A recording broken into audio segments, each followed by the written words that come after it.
Glórias a Deus. Saúdos a todos com a paz do Senhor Jesus Cristo, amém?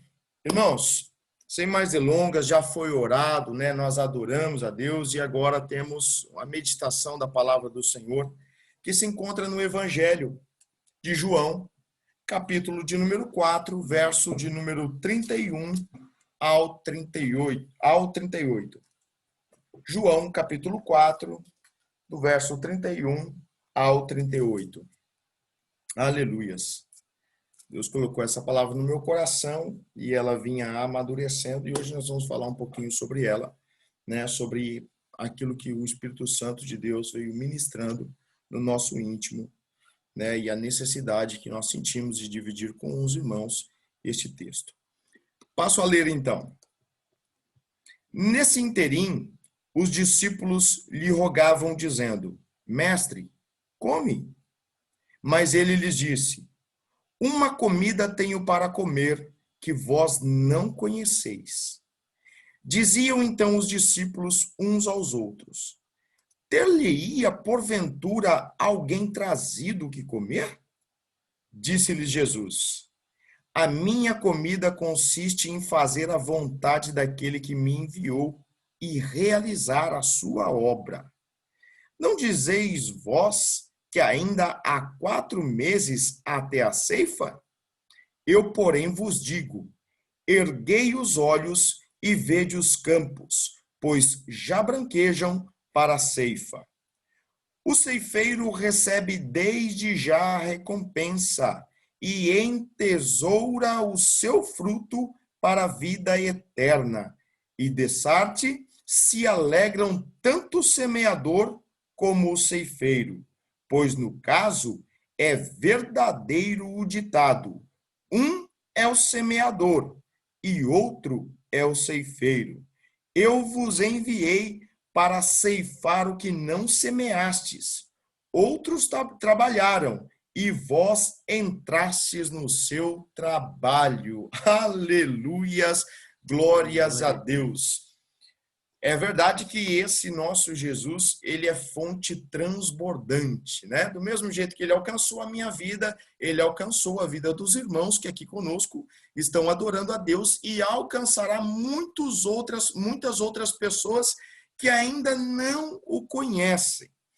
Quando nós começamos a meditar nesse texto aqui, nós vamos identificar logo de pronto a tristeza em Jesus pela falta de ceifeiros. A tristeza em Jesus por ver tantas almas ainda a serem alcançadas. A tristeza de Jesus por ver que existia uma separação, um muro entre as pessoas. Eles não se conversavam, não se falavam, não se entendiam, e isso impedia que o evangelho ou que o nome do Senhor fosse propagado ou que pessoas fossem alcançadas. Um chamado ao trabalho, né? Esse é o princípio da nossa reflexão. Antes de nós entrarmos, irmãos, dentro dessa reflexão, nós vamos recuar aí para entender o que está acontecendo nesse capítulo 4 de João. A história da Samaritana é uma história muito conhecida por todos os irmãos da igreja, mas nós vamos ver que tudo acontece, Jesus chega nessa situação aqui, quando ele tem ali um pequeno atrito com alguns judeus, né? No versículo 1 do capítulo 4 vai dizer: Quando, pois, o Senhor veio a saber que os fariseus tinham ouvido dizer que ele, Jesus, fazia e batizava mais discípulos que João, aí o verso 2 vai dizer: se bem que Jesus mesmo não batizava, e sim os seus discípulos, deixou a Judéia, retirando-se outra vez para a Galileia. Aí no verso 4 vai dizer assim: e era-lhe necessário atravessar a província de Samaria. Missão. Uma preocupação missionária. Até onde você iria para ganhar uma alma? Ou até onde você tem ido para alcançar uma alma? E muitas vezes, irmãos, nós desmerecemos algumas almas, porque não qualificamos ela com um potencial, porque não qualificamos ela com um doutorado, né? Não qualificamos ela com uma boa eloquência, uma boa dicção ou um conhecimento, ou conhecimentos gerais. Muitas vezes olhamos alguém e não evangelizamos porque achamos que aquela pessoa simplesmente é inculta, ou porque achamos simplesmente que aquela pessoa não presta e que Deus nunca vai usar ela. Né? Quantas pessoas nesta caminhada não têm se equivocado a respeito de algumas pessoas, e Jesus está dizendo, se você se focasse nessa alma, ela seria um alto potencial, né, de evangelização. E muitas vezes nós fomos enxergados assim por alguns cristãos que se negaram a pregar para nós. Se sentavam do nosso lado, conversavam de tudo, falavam de futebol, falavam de música, falavam de filme, falavam de livros, falavam de tudo conosco, mas não falavam de Jesus para nós. Por quê? Porque menosprezavam a nossa vida, entendiam que nós não servíamos para o evangelho. Mas olha que coisa linda, Jesus nos olhou e nos enxergou e levantou alguém, e este alguém, pela misericórdia de Cristo, falou, não, aí tem um potencial, aí tem um ganhador, aí tem uma ganhadora de almas. Vou falar do evangelho para ele, vou falar do evangelho para ela. Né? Quando nós vamos observando a nossa caminhada e aonde nós estamos hoje, é porque alguém, em algum momento, em algum lugar, se encheu de Deus e falou, eu vou pregar o evangelho para este homem e para esta mulher. Mesmo que muitos não deem nada por ele, Jesus está me falando que quer essa alma. Jesus está me falando que se preocupa com essa alma. Então, no verso 4 de João vai dizer, era necessário atravessar a província de Samaria. Né? Algumas situações aqui que poderiam fazer com que Jesus fosse para Samaria. Porque pela trajetória habitual dos judeus, eles atravessavam o Jordão, eles escolhiam a trajetória mais longa para não ter que passar pelas terras samaritanas, porque eles entendiam os samaritanos como imundo, e eles não estavam errados de entender desta forma. Por quê? Porque os samaritanos, eles são oriundos do Reino Norte, e o Reino Norte cometeu muitas besteiras, a dizer Israel. Judá, jamais guardado e protegido por Deus, também cometeram inúmeros pecados e transgressões, porém tinham o hábito de acertar mais. Quando nós vamos vendo e voltamos à história, né, não vamos nos prender muito nisso, pois o objetivo é falar sobre a colheita, mas nós vamos vendo que pela história, se nós formos até o livro dos reis, no capítulo 17, nós vamos ver que um rei chamado Oséias, que reinava o reino norte, este rei, ele vai se levantar contra o rei assírio e vai falar, nós não vamos pagar mais imposto para vocês, não, nós aqui já mandamos uma carta para o Egito, nós vamos esperar aí os nossos amigos chegar e não vamos pagar mais imposto, é coisa nenhuma. Aí o rei assírio fica muito irado com isso, vai, pega, prende Oséias, ele leva um monte de gente cativa e deixa lá só os pobres em Samaria, os miseráveis, aqueles que não tinham condição nenhuma. E aí no capítulo 17 de 1 Reis, o rei assírio vai trazer então moradores de outras regiões, de outros costumes, e vão colocar dentro de Samaria. Mas por quê, pastor, que essa cidade, né, ela se tornou aí uma cidade conhecida como uma cidade do povo de Deus, né? Se você for ver, né, na história, no capítulo 15, mais ou menos, ou 16 de 1 Reis, capítulo 16 de 1 Reis, um rei chamado Onri, pai de Acabe, ele vai e compra essas terras de um homem chamado Semer, e ele compra essas terras de um homem chamado Semer e batiza essa terra como Samaria. E aí, então, irmãos, vêm esses moradores, já, né, em 2 Reis 17, vêm esses moradores de outras culturas e começam a adorar deuses pagões. Não que os samaritanos precisassem deles para fazer coisas erradas contra Deus, já faziam. Mas então vêm esses povos e começam a adorar os seus deuses na terra de Deus, né? Na terra do povo de Deus. Aí diz-nos a palavra que Deus fica irado e manda leões para Samaria. E esses leões começam a matar, esses leões começam a comer as pessoas ali. E aí eles falam assim: olha, o Deus dessa terra está irado. O Deus dessa terra está muito irado conosco, então vamos trazer para cá um sacerdote para explicar como que nós devemos adorar a Deus para que ele não se irrite conosco. Vai nos dizer a palavra, então, que eles trazem um sacerdote e esse sacerdote começa a pregar a palavra ali, mas o que que acontece? O povo começou a misturar. E o povo adorava a Deus e adorava os seus deuses também. Não muito diferente de muitos crentes hoje, né? Que principalmente muitos crentes que só transferiu, né? Era católico, apostólico romano, adorava santos e imagens e hoje adoram o seu próprio ego, a sua própria vontade, vivem ao seu bel prazer, fazendo desta forma, tipo, adorando a Deus quando lhe interessa e adorando o seu ego, as suas vontades, quando também lhe é propício.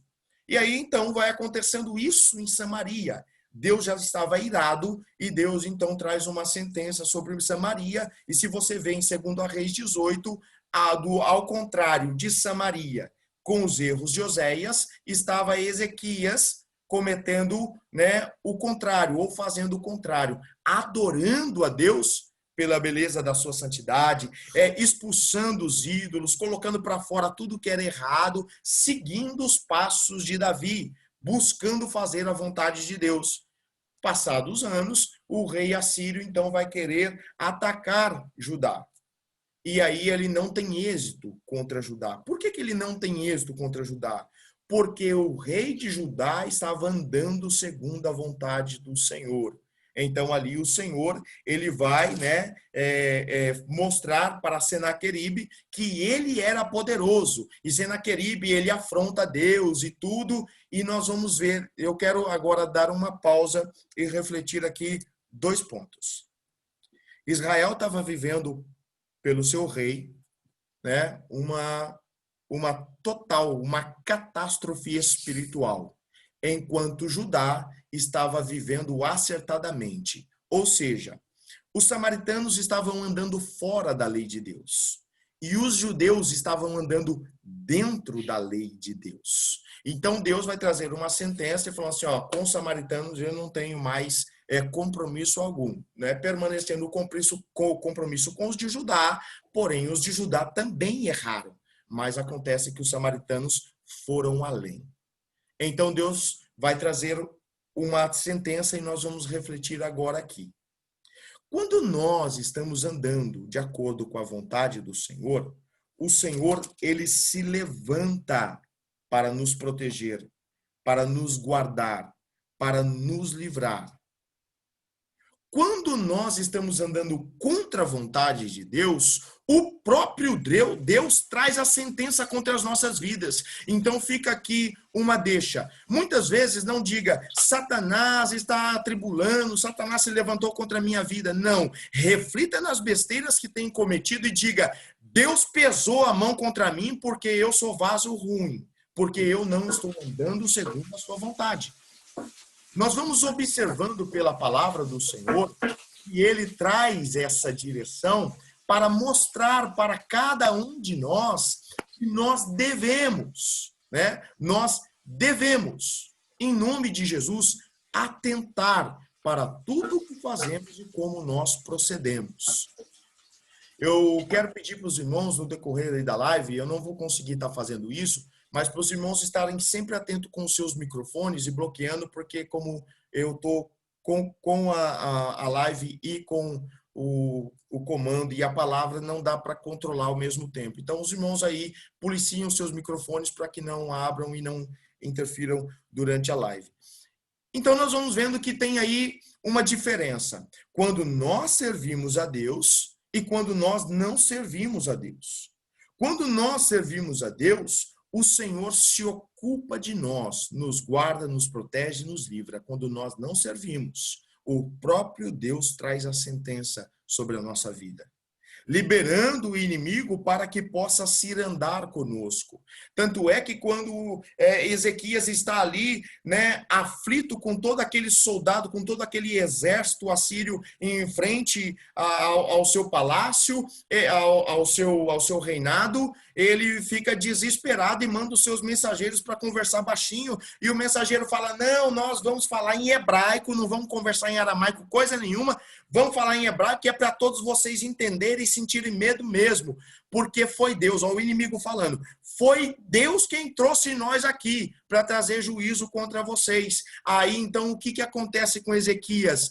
Ele vai para dentro da casa do Senhor, ele entra para dentro do templo do Senhor e começa a orar na primeira situação. Na segunda situação, Ezequias pega a carta de afronta do rei assírio e coloca diante de Deus e fala: Deus, está aqui a carta, ó. Está aqui tudinho que ele falou que vai fazer com a gente, Deus. O Senhor vai permitir que eles façam isso? Aí Deus vê um rei que está tentando acertar, que está tentando fazer a coisa certa. E Deus fala: de forma alguma eu vou ensinar para esse rei. Diga para ele. Aí Isaías, sendo o intercessor desta conversa entre Deus e o rei, Isaías fala assim, ó: vai lá, mensageiro, e leva a carta para o rei Ezequias e diga: eu, o Senhor, vou ensinar para Senaqueribe que ele não está falando com qualquer um, que ele está falando com um Deus verdadeiro,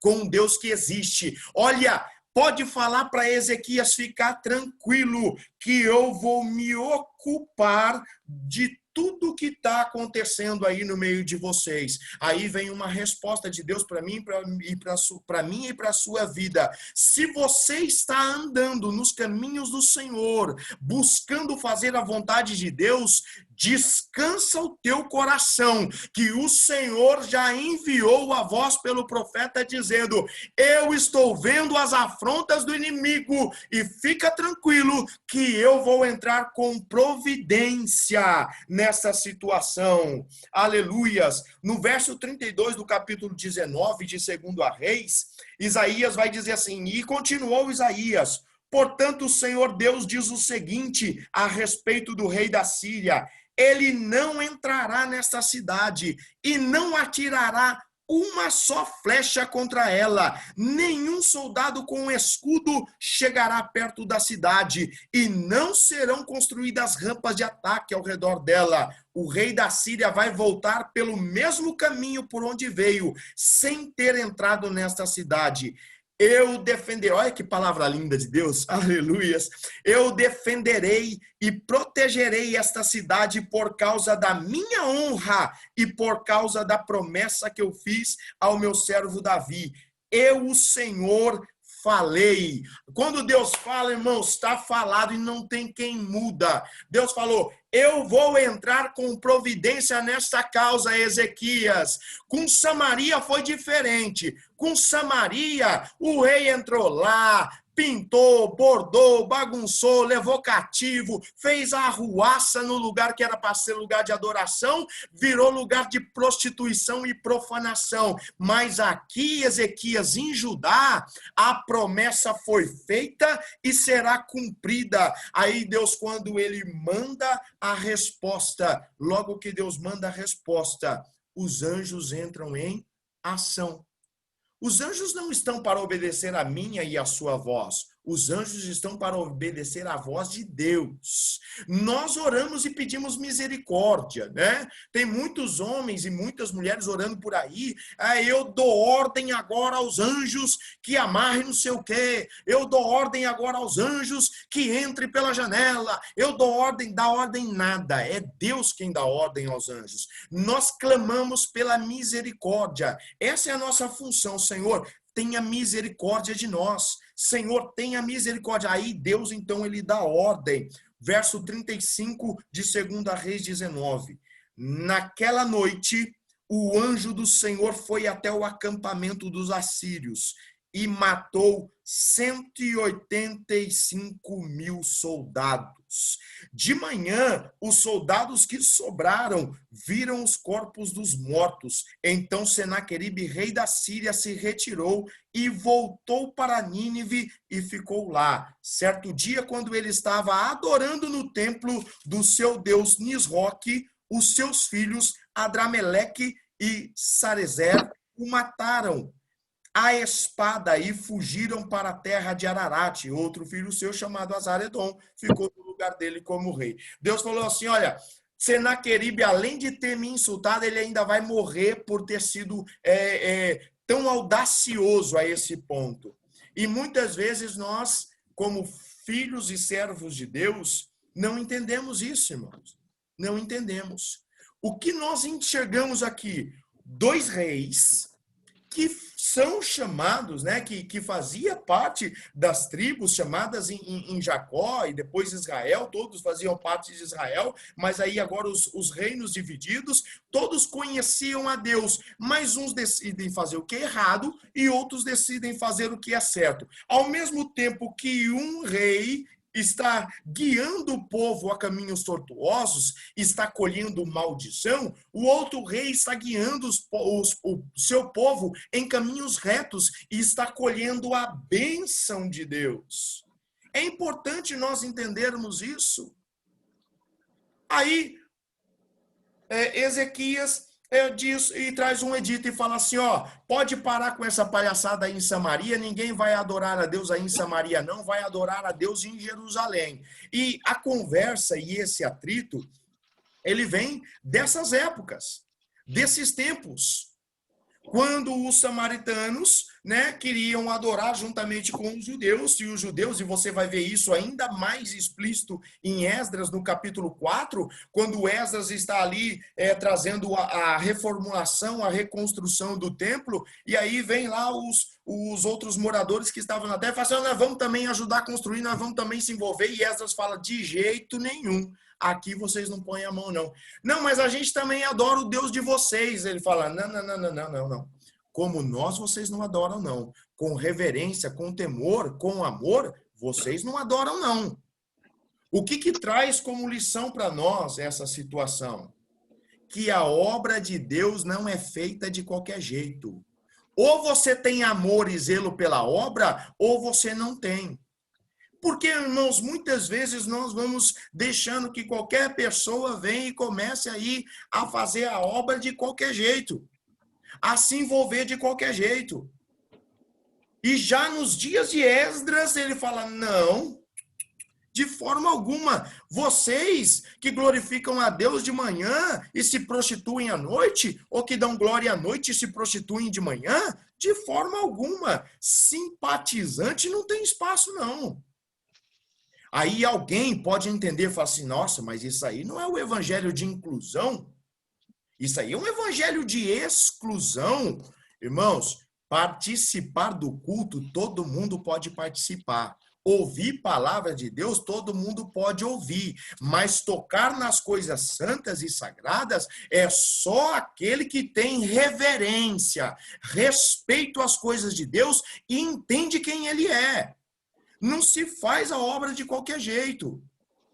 E aí nós vamos observando. Jesus passou lá. E por que você está falando tudo isso, pastor? Porque vai desenvolver um diálogo aqui entre Jesus e a mulher, a samaritana. Mas Jesus agora, e eu estava falando para os irmãos, os judeus, eles não se envolviam com os samaritanos por causa disso. Eles entendiam que os seus pais, lá no passado, vieram tentando manter uma lei de santidade. Até então, eles viviam pela lei, irmãos. Jesus estava chegando agora para quebrar esse paradigma. Mas até então, o que eles tinham como orientação era para viver em santidade e em respeito às leis de Moisés. E os samaritanos não queriam respeitar isso. Não queriam viver debaixo deste jugo. Eles queriam viver de qualquer jeito e participar do mesmo jeito e falar, ó, vocês não têm comprometimento com as leis de Deus, mas vocês também são de Deus, né? Não é o que muita gente fala? Não, aquela pessoa ali fuma, bebe, se droga, se prostitui, né? Faz de tudo quanto é coisa que é sem qualquer pudor, mas também é filho de Deus. E uma vez conversando com alguém, eu já disse, não é todo mundo que é filho de Deus. É só aqueles que recebem a Jesus Cristo como seu único e suficiente Salvador. É só aquele que se arrepende dos seus pecados e deixa. Propriamente não tem como separar, né? Aquele que se arrepende, ele logo deixa. Porque não tem outro tipo de arrependimento, só existe um arrependimento. Eu me arrependi, então quer dizer, eu não concordo com aquilo que eu fazia, então eu deixo. Caso ao contrário, é qualquer outra coisa menos arrependimento. Então, nós vamos observando a palavra do Senhor neste ângulo. Então, não podemos dizer que os judeus, por cortarem, né, por cortarem o caminho, por irem por um caminho mais longo, porque o trajeto feito pelos judeus era muito mais longo do que se passasse por dentro de Samaria. Mas não, vão passar por Samaria de jeito nenhum. Terra de povo imundo, terra de povo que não tem reverência, que não tem respeito, terra de um povo que se prostitui espiritualmente e tantas outras coisas. Não vamos entrar no mérito dos judeus aqui, mas vamos entrar na questão daqueles que respeitavam ou que tentavam respeitar a lei e aqueles que não. Então Jesus fala, é necessário que eu passe por Samaria. Por quê? Porque ali em Samaria eu vejo um potencial de evangelismo. Ali em Samaria eu vejo que tem uma mulher com uma capacidade incrível de ganhar almas. Lembra que nós iniciamos falando do potencial que muitas pessoas têm e que nós julgamos essas pessoas indignas de receberem a palavra do Senhor? Pois bem, Jesus chegou ali, mas Jesus sabia que não poderia ter aquela conversa junto com os seus discípulos. Eles não iam entender. Então Jesus fala assim, ó, vai lá comprar pão, vai lá comprar algum alimento, que eu preciso de fazer uma obra aqui na vida desta pessoa. Os discípulos saem para comprar pão e nesse inteirinho, nesse meio tempo, então Jesus chega à fonte de Jacó, verso 6 de João 4. Estava ali a fonte de Jacó, cansado da viagem, assentara-se Jesus. Eita, Jesus. Assentara-se Jesus junto à fonte, por volta da hora sexta. Né? Hora sexta, segundo o relógio romano, e meio-dia, segundo o relógio judeu. Né? Então, provavelmente ali, né, por volta do meio-dia, eles estavam ali, segundo os romanos, no final da tarde, segundo os judeus, ao meio-dia, por volta do meio-dia, Jesus senta ali para repousar, para descansar. Mas eu já disse isso muitas vezes e volto a repetir. Eu vou em algum lugar, muitas vezes, por ir. Eu entro em um lugar, muitas vezes, por entrar. Quando nós vamos olhar e nós chegamos em alguns lugares, nós marcamos alguns horários e chegamos nesses horários, nesses lugares, simplesmente por ir, por chegar, e às vezes chegamos atrasado, às vezes chegamos adiantado, às vezes alguém fala para mim, ó, você chegou atrasado, ó, você chegou adiantado, ó, você errou o horário. E muitas vezes, irmãos, por nós trazermos essa reflexão para o nosso dia a dia, nós começamos a falar para Jesus. Ah, Jesus, o Senhor chegou atrasado, né? Lembra Marta e Maria falando, ah, Jesus, se o Senhor tivesse aqui, o meu irmão não teria morrido. O Senhor chegou atrasado. Ah, Jesus, chegou fora do tempo, fora do horário, né? Às vezes a gente olha aqui e fica falando, e agora, quem será que está certo? Será que são os romanos ou será que são os judeus? Mas quando nós olhamos para a palavra do Senhor, nós vemos, nem os romanos estão certos, nem os judeus. Jesus chegou na hora certa, no momento certo, né? Jesus chegou ali em frente frente, ali em Betânia, na hora certa, e falou: mulher, fica tranquila, não cheguei na hora errada, coisa nenhuma, eu tô na hora certa, porque é só uma palavra que eu mandar, Lázaro vai sair de dentro dessa tumba, Lázaro vai sair de dentro desse sepulcro. Fica tranquila, mulher, eu só chego na hora certa, eu não atraso, eu não me engano, mulher. Fica tranquila. Então Jesus chega na hora certa. Por quê? Tem um escritor, eu esqueci o nome dele agora, e ele diz que esta samaritana possivelmente era excluída até mesmo pelas suas irmãs ali do seu vilarejo. Por que isso, pastor? Porque aquela mulher, ela era uma mulher que já tinha uma certa fama. E por que ela havia alcançado essa fama, pastor?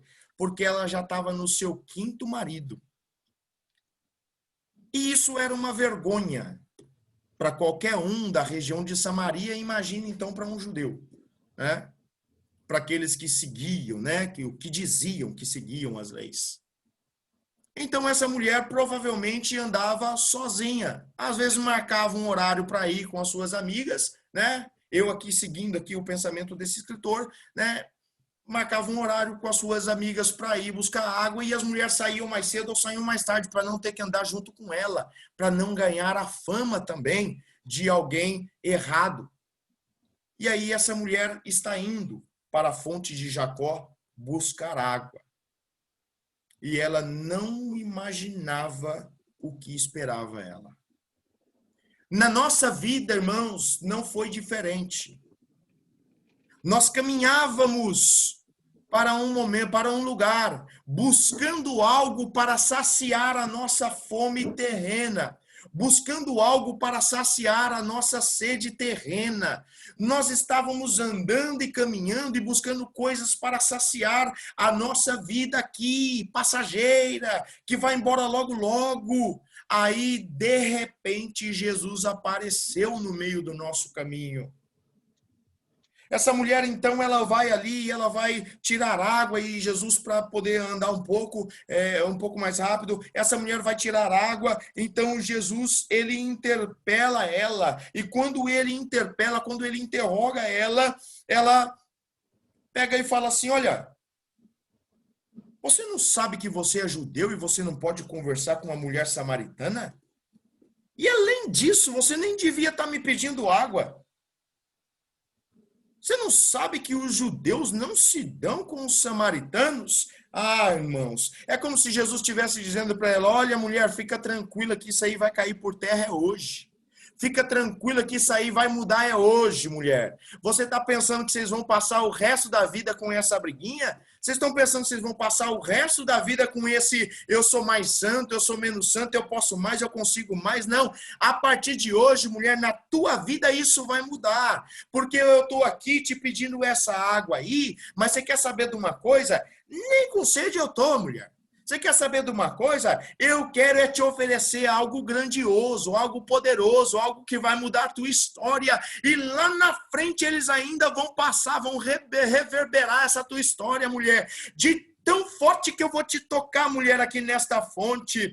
Jesus repete para ela no verso 10, dizendo: se conheceras o dom de Deus, e quem é que te pede, dá-me de beber, tu lhe pedirias, e ele daria água viva. Aleluias! Mulher, você está achando que eu estou preocupado com essa aguinha dessa fonte aí, mulher? Se você conhecesse o dom de Deus que está aqui na tua frente, o dom de Deus que fala contigo, mulher, você pediria. E olha, quer que eu te diga uma coisa? Se você pedir, eu te daria. Se você pedir, eu te dou, porque eu quero, mulher, que você receba água viva no teu coração, água viva na tua alma, mulher. Ah, Senhor, o Senhor não tem com que tirar, o poço é fundo. Onde que o Senhor vai encontrar água viva? É porventura o Senhor maior que Jacó, o nosso pai? Ah, Jesus, não, o Senhor não tem como não. Jacó tirava água nesse poço aqui para dar água para o gado, afirmou Jesus. Quem beber desta água tornará a ter sede, mulher. Eu sei que você ainda está no campo material, você não está entendendo o que eu estou te falando, mulher. Mas aquele que beber da água que eu der, deixa eu te falar uma coisa, mulher. O poço que eu tenho é outro. O poço que eu tiro a água é outro, mulher. Quando você tomar desta água que eu lhe der, você nunca mais terá sede. E deixa eu te falar uma coisa. Pelo contrário do que você pensa, essa água, quando entrar e quando tocar a tua vida, vai virar uma fonte e vai jorrar águas de forma transbordante para a vida eterna, mulher. Eu não estou falando com você mais de âmbito material, mulher. Deixa essas coisas para lá. Vem aqui sentir a minha glória, vem aqui sentir a minha presença, mulher. Deus da glória. Irmãos, quando nós começamos a refletir nessa palavra, e é uma palavra que nós refletimos e estudamos muito sobre ela, mas sabe de uma coisa? Jesus, quando ele olhou para nós, nós estávamos como esta mulher aqui, uma visão terrena, perdida. Muitas vezes, quando nós sentamos perto de alguém, quando nós estamos perto de alguém, nós começamos a ouvir esta pessoa que está com a vida totalmente atolada no mundo. Só falar de frustrações de trabalho, de problema de família, que não conseguiu comprar isso, que não conseguiu adquirir aquilo, porque você vê que a pessoa está cheia de coisas do mundo, mas quando você que já recebeu a água do Senhor Jesus Cristo, que está com a tua fonte transbordando, quando você se dá conta, Jesus transbordou e colocou uma fonte dentro de você, que é para poder alcançar o teu irmão, que é para a água que está na tua vida, possa também descer sobre a vida do teu irmão, sobre aquele que não está enxergando, sobre aquele que está cego. Jesus continua ali com a conversa com aquela mulher, e aquela mulher fala assim: Senhor, me dá dessa água então, Jesus. Me dá dessa água então, Jesus, porque eu estou precisando dessa água. Eu não quero mais ter sede, Jesus. E também não quero mais precisar de vir aqui buscar. Disse a mulher: ah, Jesus amado. Aí Jesus voltou a dizer para ela: então, mulher, para que você possa receber essa água, vai lá e chama o teu marido. Olha, Jesus, ele se apresenta para aquela mulher primeiro para ela. E depois que ele se apresenta para ela, ele agora vai entrar na vida dela, nas coisas que acontecem na vida dela. Porque Jesus chegou na nossa vida assim. Você foi lá, ouviu a palavra de Deus, alguém visitou a tua casa, você foi na igreja, você estava andando, participando. Enfim, Jesus chegou na tua vida. E quando ele chega na tua vida, ele fala assim: agora vai lá e chama os teus problemas, que eu vou começar a trabalhar em cada um deles. Mulher, é o seguinte, você quer receber? Jesus, eu quero dessa água assim, então vai lá e chama o teu marido. Não, Jesus, sabe o que é? Eu não tenho marido. Eu disseste bem, mulher. Você já teve 5, e o que você tem agora também não é teu. Por que não é teu? Porque está errado. Porque não é assim. Tem que consertar a tua vida, mulher. Para você poder receber água dos céus, coloca a tua vida no altar. Olha, o teu problema é o quê? O meu problema é de matrimônio. Irmãos, a história não diz, não relata, né, se essa mulher voltou a casar de novo ou não. Eu não sei, não consigo dar para os irmãos essa informação, mas eu sei que Jesus fala para ela: ó, tem um problema aí na casa e a gente precisa de resolver. E Jesus já fala: o que está aí na tua casa não vai ficar com você, ele não é teu. Eu quero consertar a tua vida para que a água desça. Aí a mulher fala: ah, Jesus, então agora eu vejo que o Senhor é profeta. Eita glória! Parece que eu estou me lembrando aqui, eu estava falando com os irmãos ainda segunda-feira, de João, capítulo 1, verso 47, Jesus conversando com Natanael. Filipe vai lá, chama Natanael, né? E Natanael fala assim: o que você quer? Eu falei: eu encontrei o Messias. Que Messias? De onde que ele vem? Vem de Nazaré. De Nazaré? De Nazaré não vem nada bom, não, rapaz. Então vem ver. Né? Chega lá Natanael, vê Jesus. Jesus fala assim: ei, Natanael, homem bom, homem que respeita a lei, esse homem é bom. Da onde você me conhece, Jesus? Natanael, antes que Felipe fosse lá te chamar, eu vi, Natanael. Eita, Jesus, o Senhor é profeta mesmo. Agora eu vejo que o Senhor é Messias. Mas, Natanael, só porque eu te revelei isso, você acredita? Sim, Jesus. Então se prepara, porque coisas maior do que essa você vai ver agora na tua vida, Natanael. É como se Jesus estivesse falando para essa mulher, olha, mulher, você recebeu água, mas isso é só o início, você vai ver coisas maiores ainda acontecendo na tua vida, chamados para um propósito. Jesus tocou nessa mulher de uma forma tão especial que eu acredito que começou a mexer tudo ali dentro do coração dela. A mulher que era vista como uma prostituta, como uma mulher que não tinha uma condição real perante a sociedade, uma conduta bonita, exemplar, uma mulher com a vida toda torta, toda desgraçada no sentido de falta da graça, uma vida toda sem a graça de Jesus. Agora Jesus foi apresentado, ou Jesus se apresentou para ela, na minha e na sua vida, irmãos. Nós não temos mérito nenhum de nós aqui pode dizer, não, eu por meus méritos procurei Jesus, que nada, se ele não houvesse se revelado para nós, não foi diferente com a samaritana, e ele está falando, eu me revelei para vocês, e aí vocês falou, da mesma forma que essa mulher, eu quero água, eu não sei se você aí na tua casa, você falou, Jesus, eu quero água, se você já disse isso alguma vez na sua vida, mas diga, Jesus, eu até hoje não bebi dessa água, mas eu quero beber dessa água, Jesus, me dá água, Jesus, porque eu quero ter essa alegria no meu coração, eu quero consertar essas condições, Jesus, eu quero que o Senhor conserte essas condições. O problema na vida desta mulher era essa situação de não parar com o marido, de não conhecer a Cristo. Quando Jesus chega na vida dela, fala, mulher, traz o teu problema, o meu problema é marido, Jesus, eu não consigo parar com marido nenhum, não consigo me consertar. Então, mulher, é o seguinte, a partir de agora, esse homem que está com você e também não é teu marido, larga isso, vamos acertar aqui a tua vida. Aí essa mulher fica impactada, ela entra em choque. Aí ela fala, Jesus, então é o seguinte, o que vai acontecer? Irmãos, João está relatando aqui para a gente e agora vai começar o culto. Agora vai começar o culto. Eita, Jesus. Então, Senhor, a mulher disse, Senhor, vejo que tu és profeta.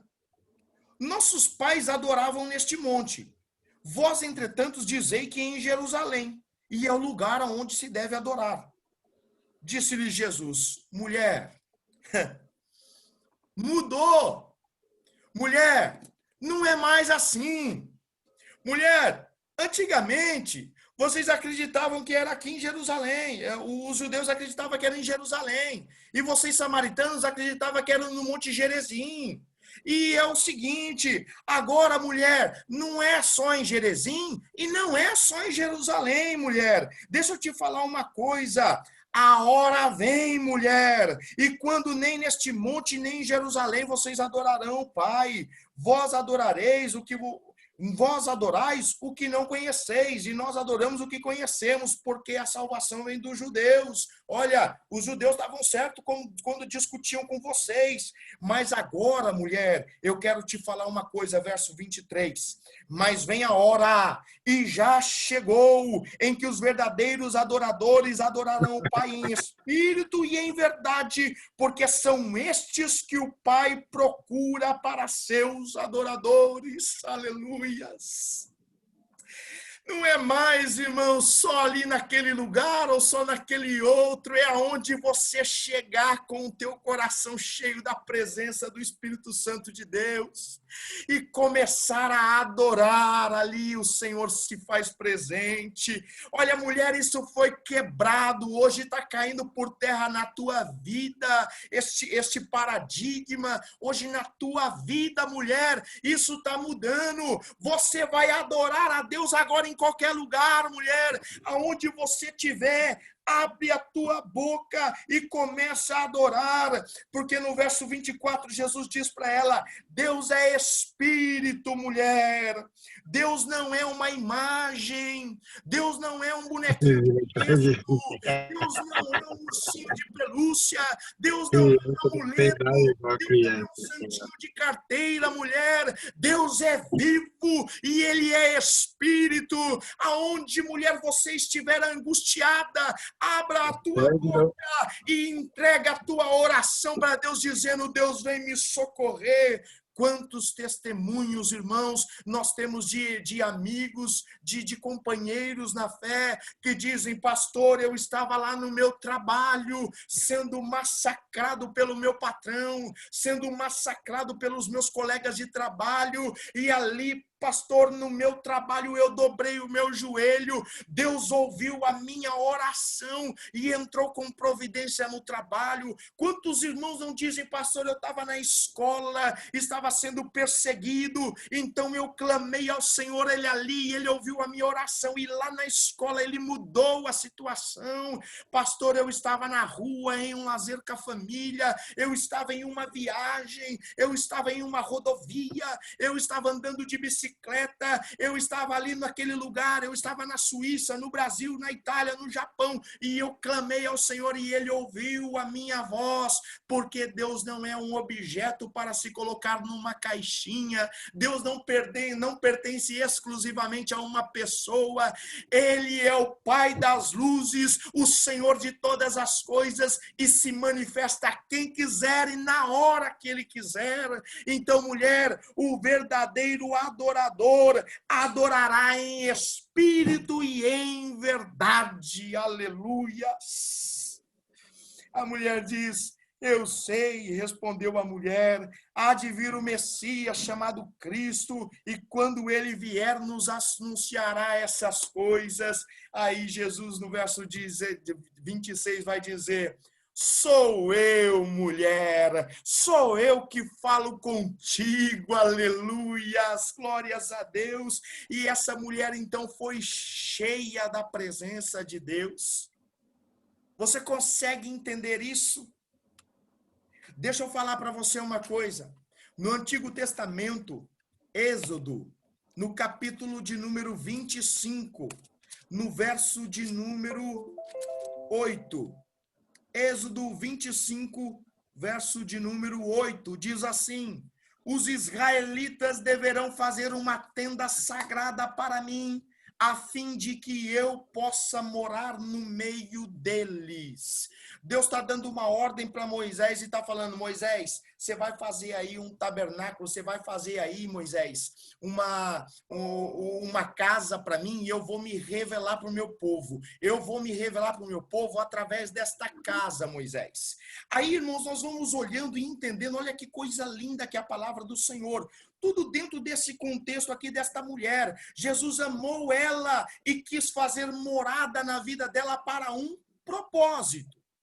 Para um propósito.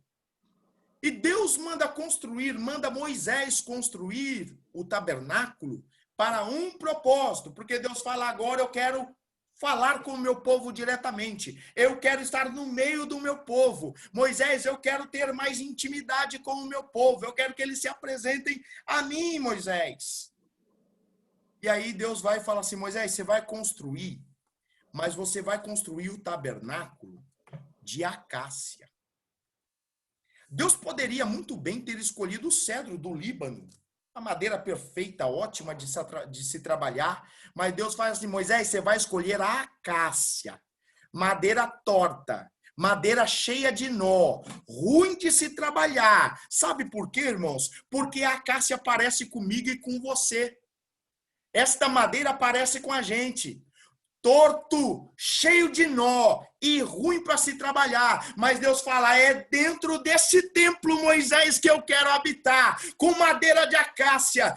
Torto, ruim de trabalhar, Moisés, mas depois de trabalhado, Moisés dá uma adoração diferenciada, meu servo, aleluias.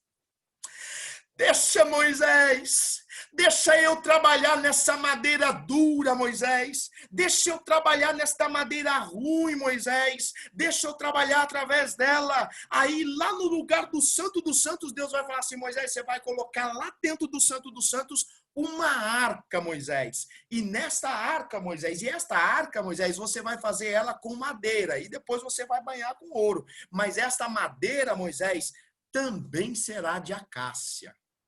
Sabe por quê? Porque a Arca da Aliança é a glória de Deus, é a representação da glória de Deus. E a glória de Deus se revelou para nós com a mesma matéria que nós, irmãos. Então Deus vai se revelando desde a antiguidade falando, eu quero ter intimidade contigo, meu filho, eu quero ter intimidade contigo, minha filha. E aí lá dentro do Santo dos Santos, a mesma matéria, porém cheio de glória. Mas Moisés, reveste essa arca de ouro, porque vai fazer um sentido muito grande lá na frente, Moisés. Ele parecia e foi feito da mesma matéria humanamente falando, mas depois foi revestido de glória, porque ele é o Senhor da glória e é cheio de glória, aleluias. A Shekinah de Deus estava sobre a vida de Jesus e Jesus veio para ministrar essa Shekinah sobre os nossos corações, irmãos.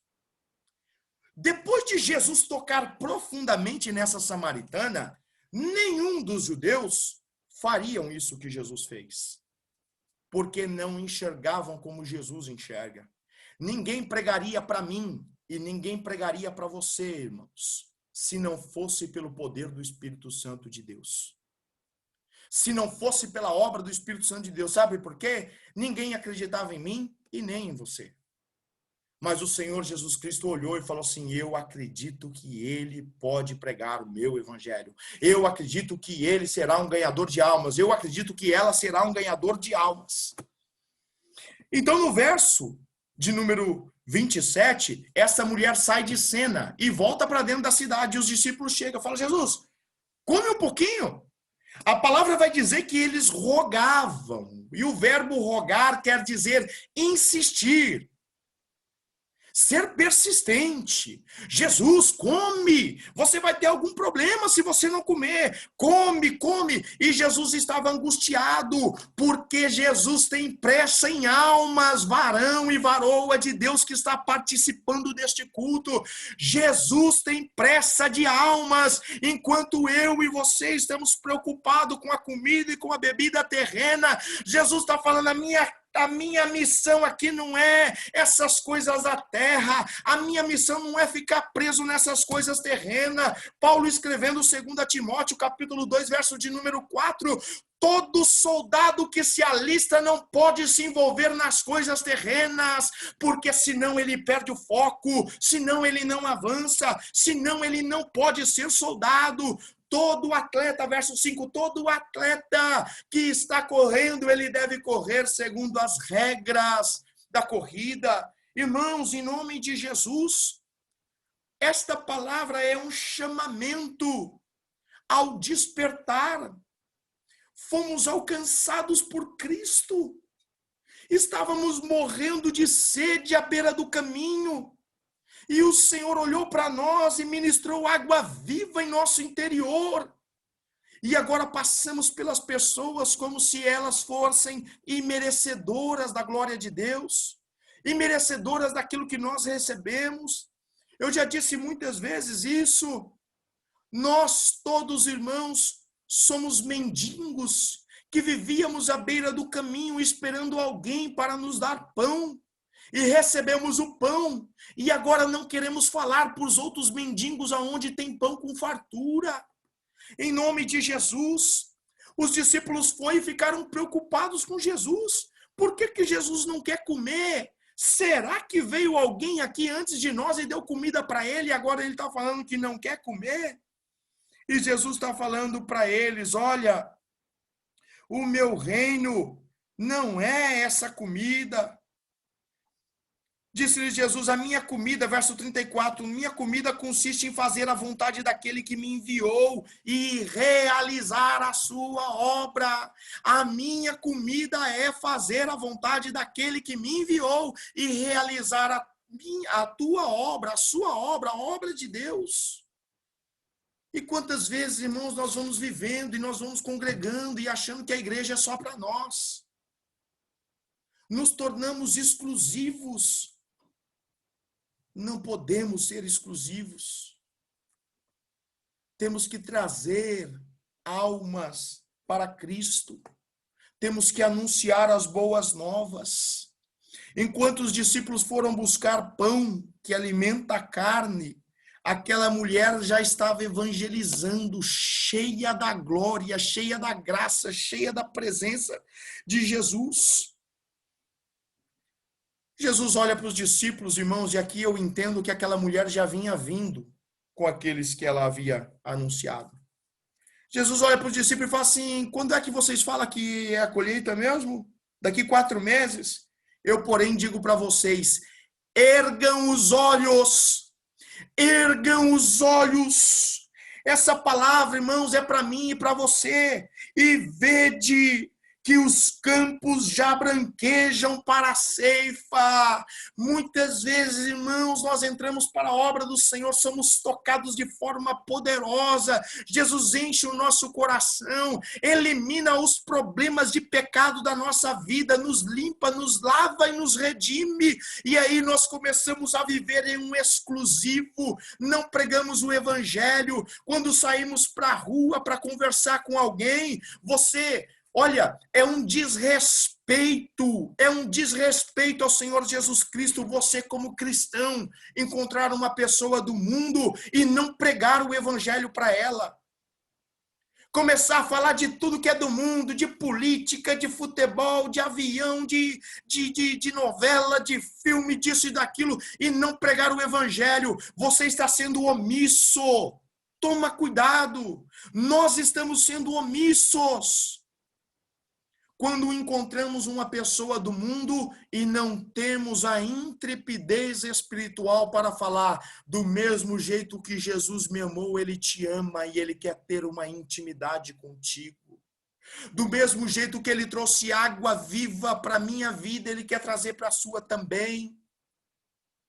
Quando não pregamos o evangelho para um amigo, quando não falamos do evangelho para um parente, quando não falamos do evangelho para uma pessoa que faz parte do nosso dia a dia, estamos sendo omissos e o Senhor pode cobrar de nós mais cedo ou mais tarde.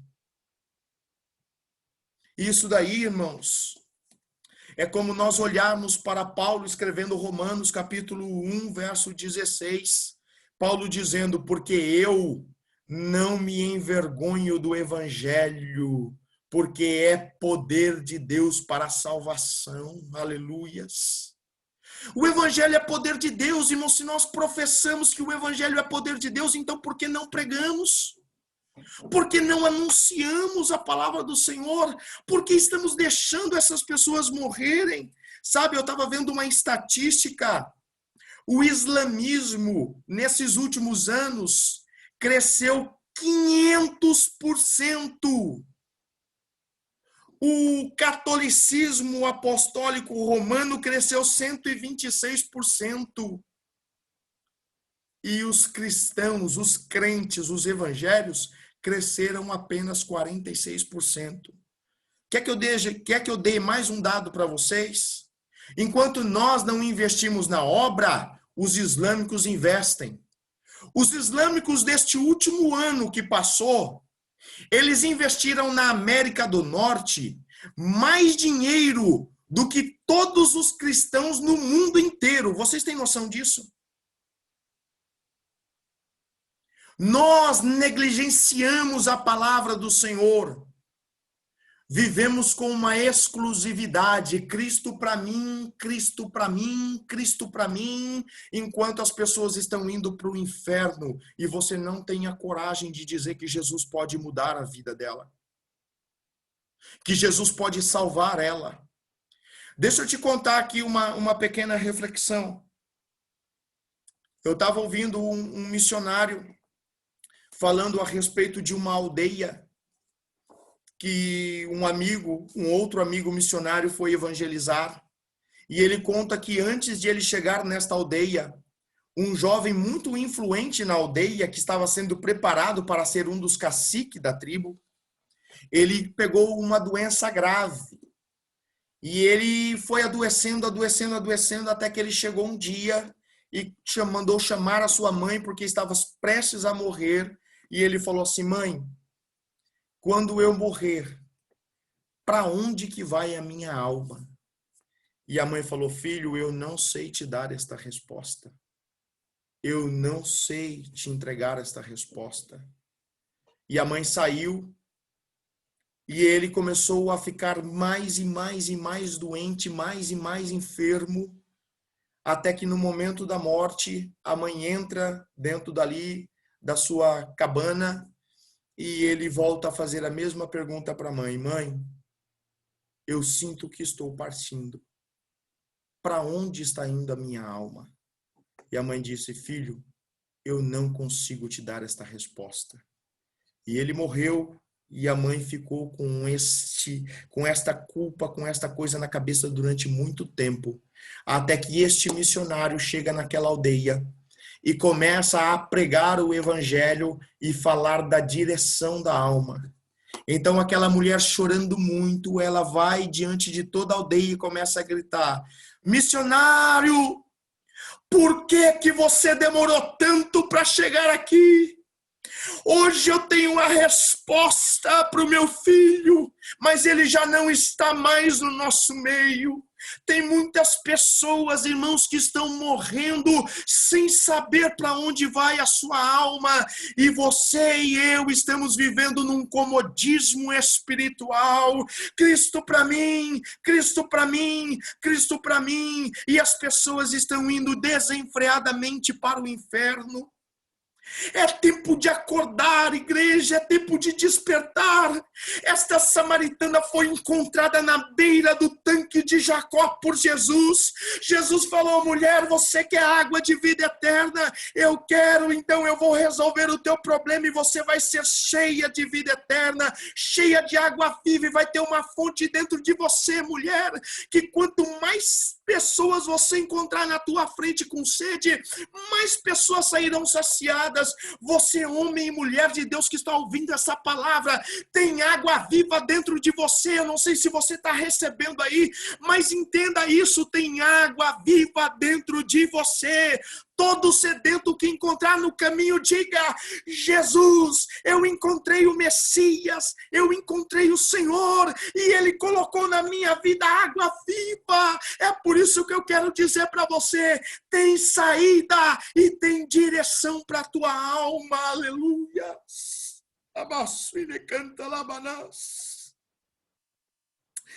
Ah, irmãos, como que dói a nossa alma de ver que nós estamos tendo oportunidade de pregar o evangelho e nos calamos, covardes, frouxos. Deus não se agrada disso não, igreja. Deus não se agrada não. Deus não está feliz com a tua e com a minha conduta não. É tempo de pregar o evangelho. É tempo de anunciar as boas novas. Olha o que acontece. Jesus está falando: olha, um de vocês vão semear, outros de vocês vão regar, outros de vocês vão ceifar, um vai entrar no trabalho do outro. Ou seja, Jesus está falando: vocês são igreja, vocês são uma comunidade, vocês trabalham em equipe, vocês são um corpo. Não tem nenhum estrelismo, ninguém é melhor do que ninguém. Escuta, todos vocês são feitos da mesma matéria, todos vocês receberam o mesmo Espírito, todos vocês receberam da mesma água. Então, em nome de Jesus, trabalhem em equipe, se entendam e alcancem almas. No verso 39, aquela mulher chega com a força de um crente tocado pela presença de Deus. E ela olha naquela cidade, muitos samaritanos daquela cidade creram em virtude do testemunho da mulher, que anunciara: ele, Jesus, me disse tudo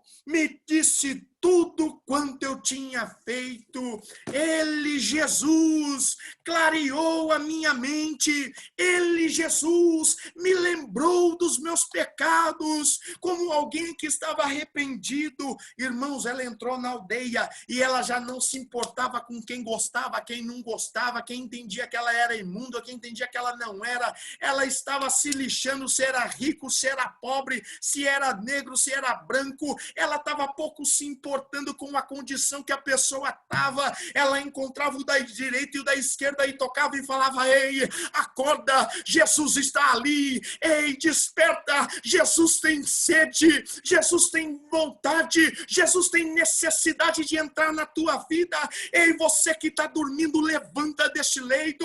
Ei, você que está morrendo, tem solução para a tua vida. Jesus de Nazaré está aqui em Samaria. Aleluias. Os samaritanos, quando viram aquela mulher naquela euforia, naquela glória, naquela graça de quem recebeu a Cristo, irmãos, é impossível ser tocado por Jesus e ficar do mesmo jeito. Lucas 10 vai falar que tinha 2 cegos lá, que Jesus tocou eles e falou assim, ó, quietinho, eu toquei em vocês, mas vocês vão ficar calados. Vocês não vão falar para ninguém que eu toquei em vocês. Aqueles homens, quando saiu da presença de Jesus, começou a falar, foi Jesus, Jesus curou nós, Jesus tirou a cegueira dos nossos olhos, é Jesus, foi ele sim, o Nazareno, ele está ali, ó, ele tocou em nós. Por que é isso, irmãos? Por que é isso? Porque aquele que foi tocado por Jesus, ele não consegue ficar calado. Aí vem uma pergunta, se nós estamos calados no trabalho, na escola, no lazer, no passeio, na rua, no carro, é porque Jesus ainda não tocou. Então, em nome de Jesus, abra a tua boca e fala, Jesus, derrama água viva aqui na minha vida. Jesus, coloca água viva aqui no meu coração, porque eu quero ter esse prazer de pregar a tua palavra. Eu quero sentir a vontade de falar do teu nome, Jesus. Toca em mim, Jesus, para mim sentir diferente. Jesus, a minha vida é a mesma coisa. Eu não consigo falar do teu amor. Eu sei conversar de tudo quanto é coisa, menos pregar a tua palavra, Jesus.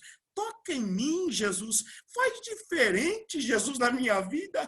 Toca no meu coração, Jesus, porque eu sou figueira braba, Jesus, porque eu sou ramo improdutivo, Jesus, porque já se passaram 7 anos de conversão e até agora eu não trouxe uma alma para a tua presença, Jesus. Já se passaram 20 anos, Jesus, e eu sei arrumar cadeira, eu sei servir água, eu sei ler a Bíblia, eu sei cantar louvor, mas eu não consigo ganhar alma, Jesus. Então toca em mim, Jesus, para fazer o que tem que ser feito, aleluias. Está faltando o toque do mestre, irmãos. Se a igreja não está produzindo, está tendo alguma coisa errada aí. Se a igreja não está avançando, tem coisa errada aí. Eu tenho que produzir. Aquela mulher pregou para os samaritanos e falou, está ali. Vai nos dizer no verso 40. Vindo, pois, os samaritanos ter com Jesus, pediram-lhe que permanecesse com eles. E ficou ali 2 dias. Jesus falou assim, importa eu passar por Samaria. Para qualquer pessoa era só uma passagem, mas Jesus não passa por passar, ele passa para cumprir um propósito. Jesus chegou na tua vida e ele não chegou para passar por passar. Jesus não chegou para ficar um culto. Jesus chegou para marcar a tua vida e te dar uma direção como propósito. Aquela mulher virou Samaria de ponta cabeça, porque ela recebeu água viva dos céus. Aí o samaritano creu no que ela falou e foi para ouvir Jesus. Foram procurar Jesus. Escuta, quando as pessoas começarem a ouvir de Jesus através da tua boca, elas vão começar a procurar Jesus. As pessoas do teu lado, se elas morrerem sem receber a palavra, toma cuidado, que o sangue dela pode cair sobre a tua cabeça, assim como sobre a minha cabeça, se não fizer o meu papel. Aquela mulher foi automaticamente, ela foi tocada. Quando ela foi tocada, ela ficou diferente. Quando ela ficou diferente, ela falou assim, o que aparecer na minha frente eu vou falar. Vou gritar para todo lado que Jesus mudou a minha vida. Vou gritar para todo mundo que eu não sou mais a mesma pessoa. Jesus entrou na minha vida e entrou para ficar. Aí o que acontece? Os samaritanos vão viver aquilo que a gente faz insistentemente ou que a gente fala insistentemente. Os samaritanos, eles vieram para Jesus por causa da fé daquela irmã. Olha, aquela irmã falou de Jesus, Jesus a gente quer ouvir. Fica com a gente aqui 2 dias. O suficiente para o Senhor colocar em nós o que o Senhor colocou nela, porque do jeito que o Senhor tocou ela, toca a gente também, Jesus. E aí o que acontece? No verso 41, diz, muitos outros creram nele por causa da palavra. Por causa da palavra. Então, muitos outros creram nele por causa da palavra. A palavra é pão, a palavra é alimento, a palavra é sustentação, a palavra é verdade. João 17:17. Senhor, santifica-os na verdade. A tua palavra é a verdade. Então eles vieram e receberam palavra. Irmão, em nome de Jesus, meu irmão, minha irmã, você sabe aonde tem palavra de Deus? Convida essas pessoas para ouvirem palavra de Deus, e quando elas ouvirem a palavra de Deus, elas passarão a crer, e quando elas crerem, elas vão começar a dizer assim, verso 42, e diziam a mulher, os samaritanos agora estão falando para a mulher, já agora, não é pelo que disseste que nós cremos, mas porque nós mesmos temos ouvido e sabemos que este é verdadeiramente o Salvador do mundo. Aleluias!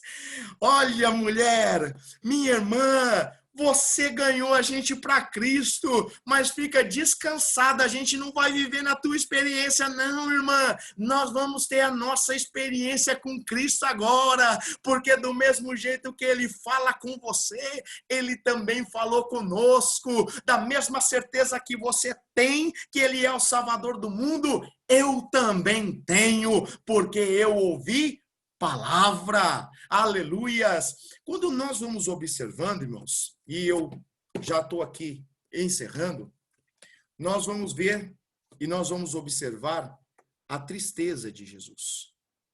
Quando Jesus está observando aquela situação, ele vê a quantidade de pessoas que estavam tendo uma vida sem intimidade com ele. Aonde você chegar, você é minoria. No teu trabalho, aí no lugar que você trabalha, quantos cristãos tem lá? Quando você vai na praça da cidade, onde você mora, quantos cristãos tem lá? Quantos cristãos que dão bom exemplo que tem lá? Na escola, quantos cristãos que tem lá? Em todo lugar que você chegar, você é minoria. Então a seara é muito grande. Muito grande. Todos os irmãos que estão nos ouvindo e os irmãos que estarão assistindo esse vídeo, eu não sei em que hora, em que momento que você vai estar assistindo esse vídeo, o Senhor está falando com você. E Jesus está falando para os discípulos, não importa se você vai semear, não importa se você vai regar ou se você vai ceifar, interessa que você esteja participando. Jesus está falando para os discípulos, qual não importa, um vai entrar no trabalho do outro, um vai pregar e o outro vai lá e vai ceifar. Mas é importante que todos vocês estejam trabalhando. A obra do Senhor não tem lugar para preguiçoso, para acomodado. Na obra do Senhor, todo mundo tem que se coçar. Todo mundo tem que se mexer. E se não está ganhando almas, é preciso de ir para o joelho, fazer uma autoanálise da vida e falar, Senhor, aonde eu estou errando? Prega a palavra.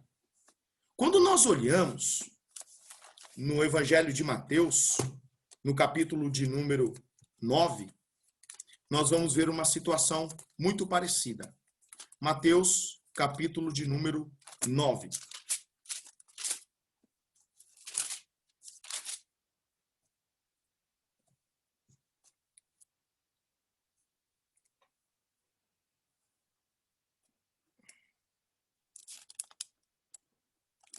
o Senhor Jesus, repreendendo, me fugiu aqui a referência. Mateus 9, verso 37. Então disse aos discípulos, no verso 36, quando Jesus viu a multidão, ficou com muita pena daquela gente, porque eles estavam aflitos e abandonados, como ovelhas sem pastor. Então disse aos seus discípulos, a colheita é grande mesmo, mas os trabalhadores são poucos. Quando Jesus viu aquela multidão, ele ficou com muita pena dela, porque eles estavam abandonados e aflitos, como ovelhas sem pastor. Agora uma reflexão para mim e para você, essa palavra é para nós, irmãos. Quantas pessoas no meio que você se envolve que estão abandonadas e aflitas, sem pastor, sem Jesus, sem direção, não sabe para onde vai a sua alma, e você tem se esquivado dessa vida. Você tem se esquivado dessa alma. Você não tem tido coragem para pregar o evangelho. E Jesus está falando, olha, a obra é grande, a colheita é grande mesmo, mas os trabalhadores são poucos. E alguns do que estão trabalhando, trabalham para o seu próprio proveito. Não quer trabalhar em equipe, quer trabalho individual. Jesus está falando, está ensinando aos seus discípulos, em João 4, falando, o trabalho é em equipe. Todo mundo se envolve, todo mundo participa. Mas olha, mas tá difícil, tem muita alma para ganhar, mas tem pouca gente interessada. Aí no verso 38 de Mateus 9, Jesus vai dizer, peça ao dono da plantação que mande mais trabalhadores para fazerem a colheita. Então, em nome de Jesus, irmãos, se você está vendo que tem gente que não entendeu, que ainda não quer se coçar, joelho no chão, jejum, oração, para que Deus mande valentes para a obra. O que não pode é a gente ficar assistindo esse monte de gente indo para o inferno. Então, em nome de Jesus, ele derramou água viva em nossos corações. Dentro da tua e da minha alma deve ter uma fonte transbordante, que jorra água para a vida eterna, e todo sedento que chegar do teu lado tem que saber que Jesus está na tua vida.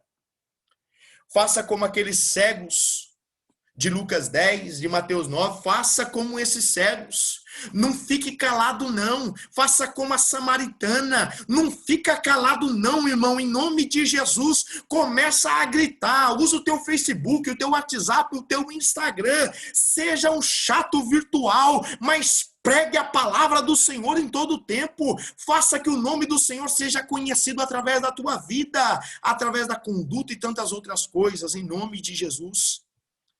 Eu tenho a plena convicção de que o Senhor trouxe essa palavra ao nosso coração para nós, de forma alguma, cairmos no comodismo.